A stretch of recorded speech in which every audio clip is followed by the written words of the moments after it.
Beach போகலாமா?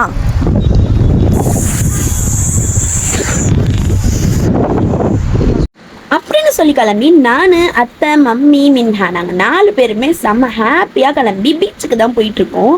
போகும்போதே செம்ம ஒரு ஹாப்பினஸ் எங்களுக்கு. நாங்கள் போன நேரம் பார்த்தா யாருமே இல்லை. இது வேலைக்காகாதுன்னு சொல்லி அங்கேருந்து கொஞ்சம் தள்ளி போய் பார்த்தா ஒரு செம்மையாக பார்க் மாதிரி இருந்துச்சுங்க. குட்டீஸுக்கெலாம் கூட்டிகிட்டு போனீங்கன்னா செம்மையாக என்ஜாய் பண்ணுவான். அண்ட் செம்ம காற்று. நாங்கள் பெட்ஷீட் போடும் போதே செம்ம காற்று. அதுக்கப்புறம் மின்ஹாவோட தாத்தாவும் வந்தாச்சு. மின்னா ஜாலியாக என்ஜாய் பண்ணிட்டு இருந்தா அவங்க கூட. அண்ட் அந்த ஸ்விங்கு ஸ்லைடர்லாம் ரொம்ப ரொம்ப ரொம்ப ஜாலியாகவே இருந்துச்சு. சூப்பராக நீட் அண்ட் க்ளீனாக மெயின்டைன் பண்ணிட்டு இருக்காங்க.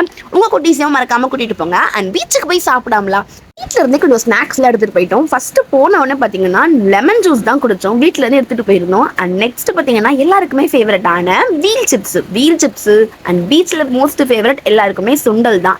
அண்ட் ரெட் கலர் புட்டரிசியும் வந்துருந்துச்சு. அதையும் எல்லாம் சாப்பிட்டு முடிச்சுட்டு அங்கே டாட்டா பாபா சொல்லிட்டு கிளம்பிட்டோம். ஃபாலோ பண்ணிக்கோங்க.